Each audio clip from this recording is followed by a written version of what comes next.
Problem to me. What happens if you fight Eubank? What happens? It's curtains within 4 rounds. No cap. Do you expect anything different in the rematch from him? There better be something different, because if not, it's going to be the same outcome. If Chris Eubank Jr.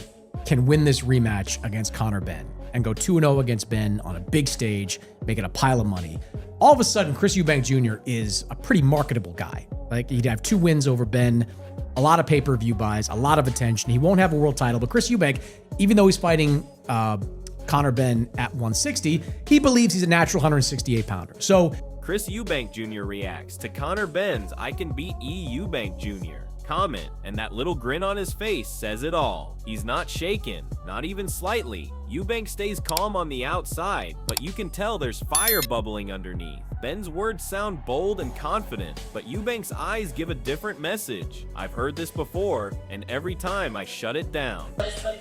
I am taking Eubank's head clean off his shoulders. It's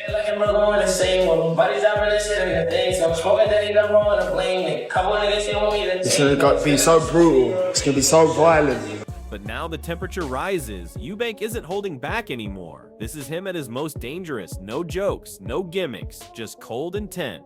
Every word he speaks feels like a warning aimed straight at Conor Benn. You can see it in his eyes. He's not playing. He's ready to punish, ready to prove who the real man is. You're a kid, yeah, kid that's gonna fuck you up. Yeah, kid that's gonna fuck you up. Yeah. Watch what happens. Yeah, watch what happens. Dead boy walking, yeah? Dead boy walking, yeah? Yeah, you're lucky. You're lucky. Eubank's not talking about winning on points. He's talking about pure punishment. You can hear it in his voice. This fight isn't going the distance. The mission is clear. Step in, break Benn down, and end it early. This time, Eubank's not relying on judges or... We don't want the fight going 12 rounds.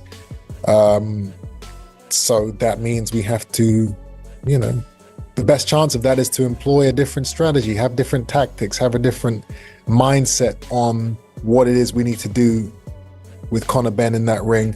That's why we brought Eubank in. And as fans argue over who wants it more, the experts step in to break it down. Adam Smith sums it up perfectly. A win here could completely rewrite Eubank's story. You can hear the conviction in his tone. He sees this as Eubank's shot at redemption, a rebirth of sorts. But even he admits Benn's hunger can't be ignored. That's what makes this matchup so explosive. And I think Eubank Jr., if he gets this win, and there's a new lease of life maybe under Bomac, 2026, maybe finally he could become a world champion, but he's got to get past Conor Benn first. And Conor Benn, not just hungry for revenge, he believes he can win this because of what happened first time round, because he went 12 rounds at middleweight, up in class, after a long layoff. Some people fancy Benn in this. Johnny Nelson doesn't sugarcoat it. He's giving Conor Benn his flowers. In Nelson's eyes, Benn's the tougher, sharper fighter who's learned from every mistake and is ready to flip the script. You can hear the respect in his tone. It's not hype. Do you think Conor Benn will be better in the second fight? Yes. Does that mean that you think that by him being better and there's no more left from Chris Eubank, that Conor Benn's able to bridge the gap, get an outcome in his second fight? Without a doubt. You do? He couldn't have done any more. If he could have knocked out Conor in that fight, he would have done. Yeah. He just couldn't get rid of him. And Conor stuck it. So regardless of him being surprised that Conor stuck it out a lot more, he couldn't get rid. Tony Bellew says it straight. Time's on Benn's side, and youth brings the edge in speed, recovery, and hunger. But that's only part of the picture. Eubank Jr. isn't built like most fighters. He's endured wars, setbacks, and still carries himself like a man in his prime. Experience is his silent weapon, forged through years in the fire. Bellew's got a point, but what he overlooks is Eubank's mental toughness, that unshakable belief that keeps him dangerous when the odds are stacked. Doubt him, and he turns it into fuel. That's not just a fighter's mindset. That's what keeps a legend alive. He ain't coming back down to 160, so it's got a very short lifespan, this rematch. It's got to be done. The sooner the better. If I'm being brutally honest, the sooner the rematch happens, in my opinion, it favours Conor Benn, because he's the younger fighter who's took less damage and has had a much lesser career with much less experience. For someone like Chris Eubank Jr., it's going to take a while to turn around, and it's going to take a while to recover, because that was a hard fight for him. He was shook a number of times. He felt the shots. Eddie Hearn paints the picture of a frustrated man under pressure, boxed in, waiting for his moment. But that's exactly where Eubank Jr. thrives. Frustration doesn't break him, it ignites him. The more you push him into a corner, the more dangerous he becomes. Eddie's concern might sound valid, but behind it lies a simple truth. Eubank's fire never dies out. Even when shut out of decisions or left waiting in the shadows, he's plotting his comeback. That cool composure isn't calm, it's calculation. You can't sideline a fighter like Eubank Jr. for long. When he returns, he makes sure everyone feels disgrace. The guy, firstly, the guy is not well. Secondly, the guy really should be here. But the fact that he's not involved, the fact that he couldn't take any money, the fact that he couldn't be involved in any decisions, stand in front of the cameras, is making him sick as a parrot. And just when things begin to calm down, Duke McKenzie steps in and reminds everyone why this rivalry transcends belts and rankings. Duke doesn't just talk about punches, he talks about moments. And he's absolutely right. That night wasn't just a boxing match, it was pure theater, emotion, pride and pressure, all colliding under the brightest lights. Eubank Jr. wasn't just a fighter that night, he was the showman who made people feel boxing again. Duke understands what it takes to own a stage like that. It's not just about skill, it's about presence. The rematch then becomes more than a contest of ability. It's a test of who can command that atmosphere once more. No, like I say, the fight wasn't a letdown because it was a good fight. But as an event, you won't get a better event than that. And they'll have to go some, actually, to surpass that or even equal that. Let's just hope they get the same turnout in terms of the numbers, people going through the live gate and watching that fight, because it was a great event. There's no ifs, buts, or maybes. You won't get world title fights that actually are a better event.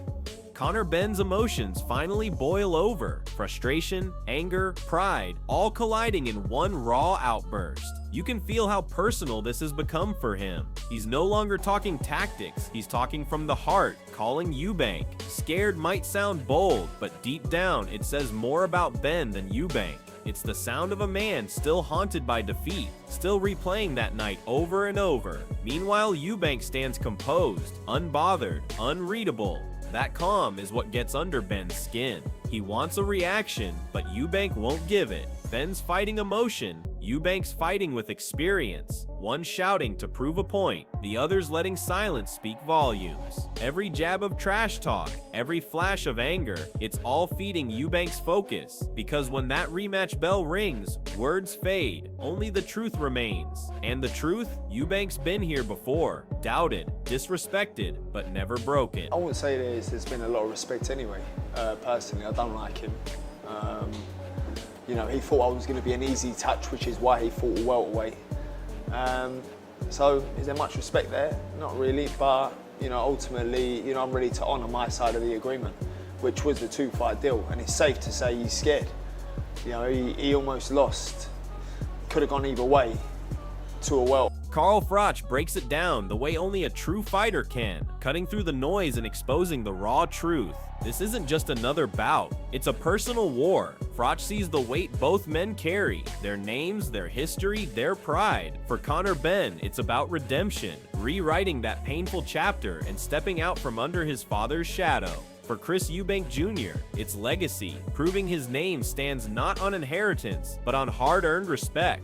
Froch calls them prize fighters, but this prize is different. It's not a belt or a paycheck. It's pride, revenge, and validation wrapped into one moment. He reminds fans that true fighters don't chase fame, they chase the kind of moments that define their careers. And for Eubank, this is that moment, one last defining win to silence every critic once and for all. Froch's words cut through the hype. This fight isn't about money or headlines, it's about heart, and Eubank's heart, it's been tested. For me, it's a fight that probably means a lot less for boxing than what it does for the actual fighters. The fighters, for them, there's a lot at stake. Conor Benn wants to overturn the decision. Chris Eubank wants to cement the decision and say, I've done it twice. Bottom line is they're making big bunts, aren't they? big dollar, and they might as well make money. These are prize fighters. We can't begrudge them making money fighting because that's what they do. That's why. Johnny Nelson doesn't sugarcoat it. He openly questions whether Chris Eubank Jr. has anything left to improve. He points to stiff legs, slower movement, and the signs of a fighter running on fumes. But here's the twist. Words like that are exactly what fuel Eubank. Doubt has always been his greatest motivator. Every time the world writes him off, he comes back sharper, colder, more dangerous. Nelson might be analyzing what he saw before, but what he's missing is the evolution that happens behind closed doors. Eubank's never been about flash. He's about precision, discipline, and control. Those stiff legs weren't fatigue. They were balance, waiting for the perfect counter. Ben's been improving in the spotlight. Eubank's been improving in silence. That's where real fighters grow, in the grind, not the glare. So while Nelson's take sounds confident, it might just be the spark that reignites Eubank's fire, because when that rematch bell rings, it won't be the same man stepping forward. Fight and the wherewithal that perhaps shocked you a touch. Going into this fight, are you still as confident as you were in that first fight, or did anything that happened in the fight shock you? I'm extremely confident. But then Duke McKenzie steps in with the coldest dose of reality, and he doesn't sugarcoat a thing. He calls out Conor Benn's biggest flaw, the illusion of being a knockout artist. McKenzie's seen too much of the sport to be fooled by hype, and he's brutally clear. Ben's power doesn't match his talk. He points out how Ben fights with emotion instead of control, swinging wild, desperate to prove a point, and that's where things start to unravel. He's not his dad, McKenzie says, and that line hits harder than any punch, because it's true. Ben's pride pushes him to fight angry, but anger doesn't win against someone as calculated as Chris Eubank Jr. Eubank reads fighters like a chess player reads moves, and last time, Ben made it too easy, charging in, leaving openings, getting tagged. McKenzie's words cut deep because they strip Ben bare. He's not fighting the man in front of him, he's fighting the weight of a legacy, and against Eubank, that emotional burden could be fatal. Eubank thrives in chaos, and Ben, for all his heart, might just drown in it. His style, Conor Benn. Conor Benn's not a massive puncher, not even at welterweight. So really, he's kind of mugged himself off a little bit by saying, I'm going to knock this guy out. He didn't give Eubank enough respect. Like I say, he was throwing shots at several points in that fight, and he wasn't even looking where they were going. It was just like head down and winging the shots over. He's not. Now it all comes down to this, the rematch that has the entire boxing world on edge. For Chris Eubank Jr., this isn't just another night under the lights, it's redemption. A chance to prove once again that composure, class, and experience will always outshine emotion and noise. For Conor Benn, it's everything. The fight that could finally lift him out of his father's shadow and carve his own legacy. But make no mistake, legacy doesn't fold easily, and the Eubank name still commands respect. Eubank looks sharper, colder, and more dangerous than ever, ready to remind everyone that this is still his story. The talking's over, the mind games are done, now it's pure war. So who are you backing? Chris Eubank Jr., the seasoned tactician, out to silence the doubters once more, or